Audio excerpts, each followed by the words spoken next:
Paper cup जब से आए हैं तब से चीनी मिट्टी के कप का इस्तेमाल बहुत कम हो गया है। आप भी कभी होटल में चाय पीते होंगे।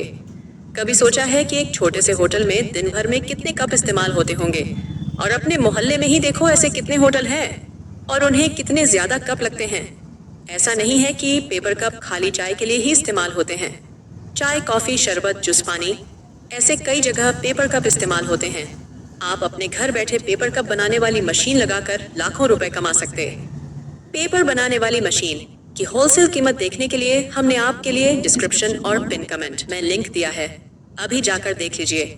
शायद ये बिजनेस आइडिया आपकी किस्मत बदल सकता है। वीडियो अच्छा लगा हो तो लाइक करके अपने ऐसे दोस्तों के साथ शेयर करिए जो खुद का बिजनेस करना चाहता है, और सब्सक्राइब बटन दबाकर बेल आइकन भी प्रेस कर लीजिए जिससे आने वाली सभी वीडियो की जानकारी आपको मिलती रहे।